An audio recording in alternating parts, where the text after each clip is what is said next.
Love. The demand to be safe in relationship inevitably breeds sorrow and fear. This seeking for security is inviting insecurity. Have you ever found security in any of your relationships? Have you? Most of us want the security of loving and being loved. But is there love when each one of us is seeking his own security, his own particular path?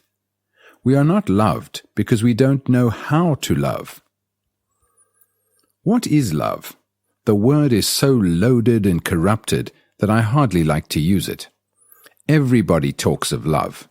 Every magazine and newspaper and every missionary talks everlastingly of love. I love my country. I love my king. I love some book. I love that mountain. I love pleasure. I love my wife. I love God. Is love an idea? If it is, it can be cultivated, nourished, cherished, pushed around, twisted in any way you like. When you say you love God, what does it mean? It means that you love a projection of your own imagination, a projection of yourself clothed in certain forms of respectability according to what you think is noble and holy. So to say, I love God, is absolute nonsense.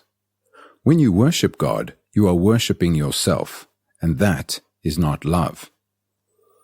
Because we cannot solve this human thing called love, we run away into abstractions. Love may be the ultimate solution to all man's difficulties, problems, and travails. So how are we going to find out what love is? By merely defining it? The Church has defined it one way, society another, and there are all sorts of deviations and perversions. Adoring someone, sleeping with someone, the emotional exchange, the companionship. Is that what we mean by love? That has been the norm, and it has become so tremendously personal, sensuous, and limited that religions have declared that love is something much more than this. In what they call human love, they see there is pleasure, competition, jealousy, the desire to possess, to hold, to control, and to interfere with another's thinking. Knowing the complexity of all this, they say there must be another kind of love, divine, beautiful, untouched, uncorrupted. Throughout the world, so-called holy men have maintained that to look at a woman is something totally wrong. They say you cannot come near to God if you indulge in sex. Therefore, they push it aside, although they are eaten up with it. But by denying sexuality, they put out their eyes and cut out their tongues, for they deny the whole beauty of the earth. They have starved their hearts and minds. They are dehydrated human beings. They have banished beauty because beauty is associated with a woman. Can love be divided into the sacred and the profane, the human and the divine, or is there only love? Is love of the one and not of the many? If I say, I love you, does that exclude the love of the other? Is love personal or impersonal, moral or immoral, family or non-family? If you love mankind, can you love the particular? Is love sentiment? Is love emotion? Is love pleasure and desire? All these questions indicate, don't they, that we have ideas about love, ideas about what it should or should not be, a pattern or a code developed by the culture in which we live. So to go into the question of what love is, we must first free it from the encrustation of centuries, put away all ideals and ideologies of what it should or should not be. To divide anything into what should be and what is the most deceptive way of dealing with life. Now, how am I going to find out what this flame is which we call love? Not how to express it to another, but what it means in itself? I will first reject what the church, what society, what my parents and friends, what every person and every book has said about it, because I want to find out for myself what it is. Here is an enormous problem that involves the whole of mankind. There have been 1,000 ways of defining it, and I myself am caught in some pattern or other according to what I like or enjoy at the moment. So shouldn't I, in order to understand it, first free myself from my own inclinations and prejudices? I am confused, torn by my own desires, so I say to myself, first clear up your own confusion. Perhaps you may be able to discover what love is through what it is not. The government says, go and kill for the love of your country. Is that love? Religion says, give up sex for the love of God. Is that love? Is love desire? Don't say no. For most of us it is. Desire with pleasure, the pleasure that is derived through the senses, through sexual attachment and fulfillment. I am not against sex, but see what is involved in it. What sex gives you momentarily is the total abandonment of yourself. Then you are back again with your turmoil. So you want a repetition over and over again of that state which there is no worry, no problem, no self. You say you love your wife. In that love is involved sexual pleasure, the pleasure of having someone in your house to look after your children, to cook. You depend on her. She has given you her body, her emotions, her encouragement, a certain feeling of security and well-being. Then she turns away from you. She gets bored or goes off with someone else, and your whole emotional balance is destroyed. And this disturbance, which you don't like, is called jealousy. There is pain in it, anxiety, hate and violence. So what you are really saying is, as long as you belong to me, I love you, but the moment you don't, I begin to hate you. As long as I can rely on you to satisfy my demands, sexual and otherwise, I love you, but the moment you cease to supply what I want, I don't like you. So there is antagonism between you, there is separation, and when you feel separate from another, there is no love. But if you can live with your wife without creating all these contradictory states, these endless quarrels in yourself, then perhaps, you will know what love is. Then you are completely free, and so is she. Whereas if you depend on her for all your pleasure, you are a slave to her. So when one loves, there must be freedom, not only from the other person, but from oneself. This belonging to another, being psychologically nourished by another, depending on another, in all this there must always be anxiety, fear, jealousy, guilt, and so long as there is fear, there is no love. A mind ridden with sorrow will never know what love is. Sentimentality and emotionalism have nothing whatsoever to do with love. And so, love is not to do with pleasure and desire. Love is not the product of thought, which is the past. Love cannot possibly cultivate love. Love is not hedged about and caught in jealousy, for jealousy is of the past. Love is always present. It is not, I will love, or I have loved. If you know love, you will not follow anybody. Love does not obey. When you love, there is neither respect nor disrespect. Don't you know what it means really to love somebody? To love without hate, without jealousy, without anger, without wanting to interfere with what he is doing or thinking, without condemning, without comparing. Don't you know what it means? Where there is love, is there comparison? When you love someone with all your heart, with all your mind, with all your body, with your entire being, is there comparison? When you totally abandon yourself to that love, there is not the other. Does love have responsibility and duty? And will it use those words? When you do something out of duty, is there any love in it? In duty, there is no love. The structure of duty in which the human being is caught is destroying him. So long as you are compelled to do something because it is your duty, you don't love what you are doing. When there is love, there is no duty and no responsibility. Most parents unfortunately think they are responsible for their children, and their sense of responsibility takes the form of telling them what they should do and what they should not do, what they should become and what they should not become. The parents want their children to have a secure position in society. What they call responsibility is part of that respectability they worship. And it seems to me that where there is respectability, there is no order. They are concerned only with becoming a perfect bourgeois. When they prepare their children to fit into society, they are perpetuating war, conflict, and brutality. Do you call that care and love? Really, to care is to care as you would for a tree or a plant, watering it, studying its needs, the best soil for it, looking after it with gentleness and tenderness. But when you prepare your children to fit into society, you are preparing them to be killed. If you loved your children, you would have no war. When you lose someone you love, you shed tears. Are your tears for yourself or for the one who is dead? Are you crying for yourself or for another? Have you ever cried for another?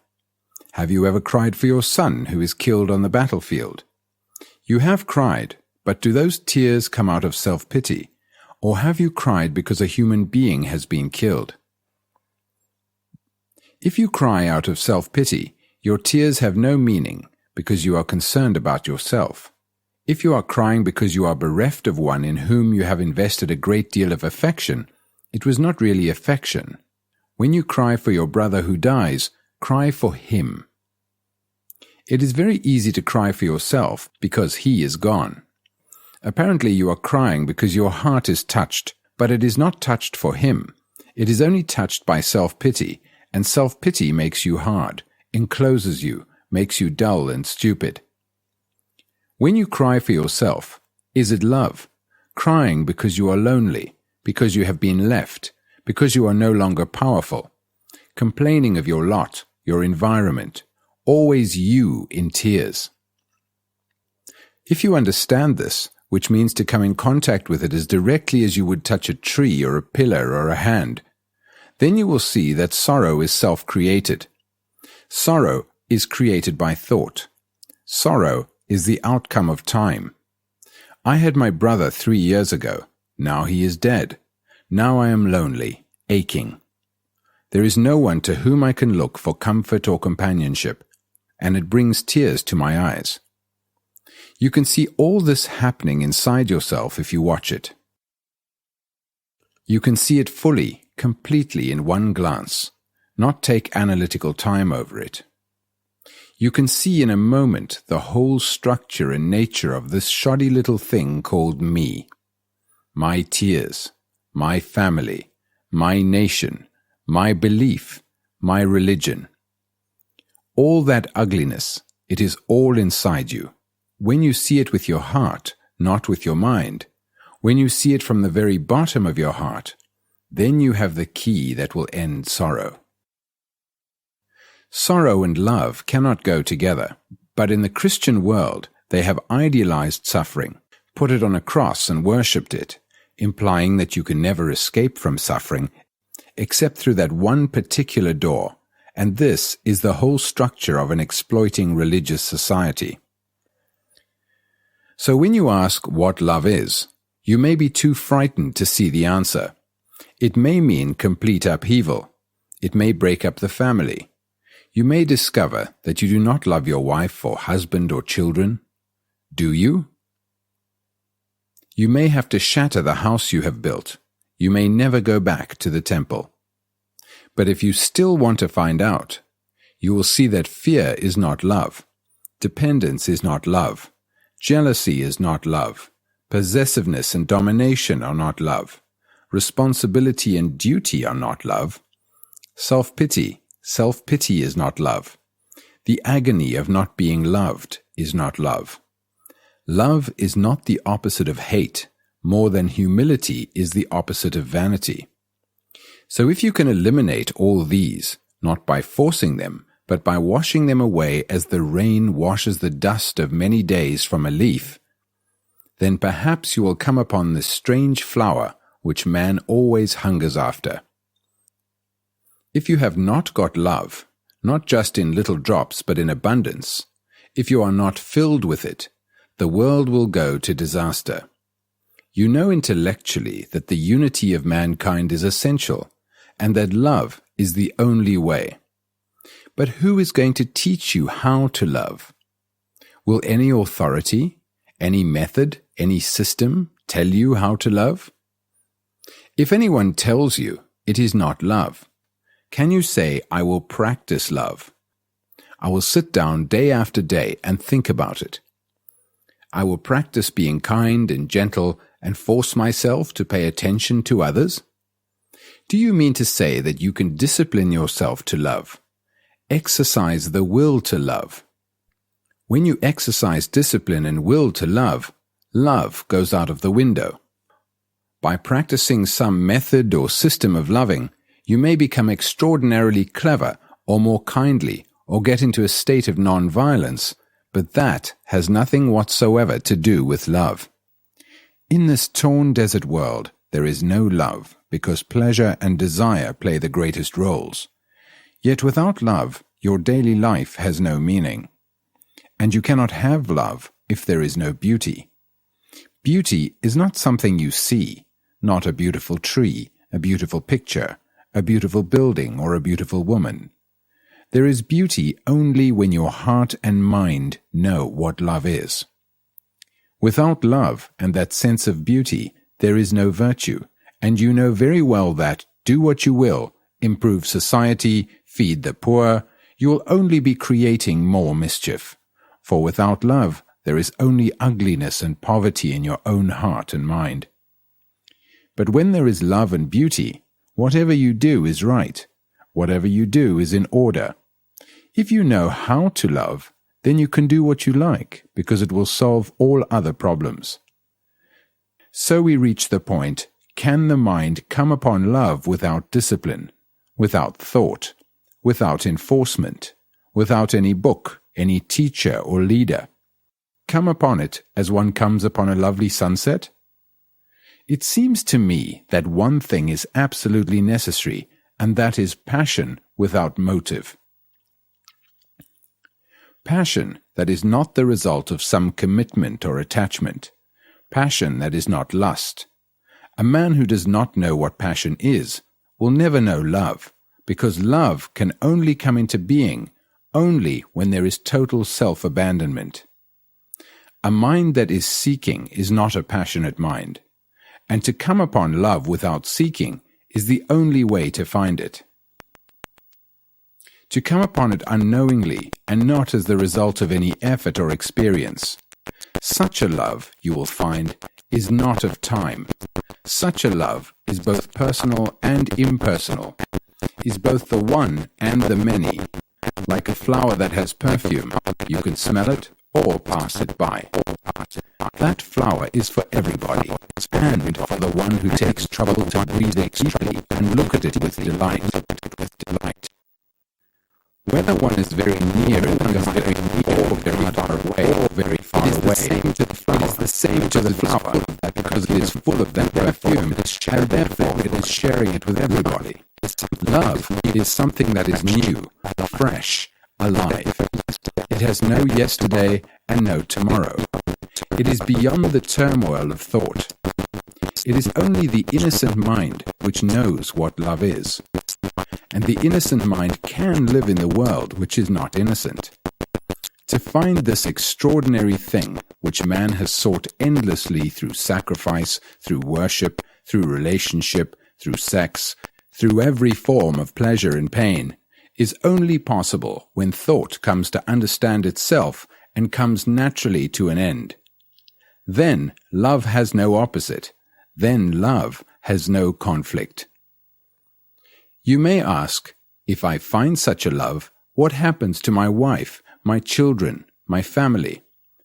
They must have security. When you put such a question, you have never been outside the field of thought, the field of consciousness.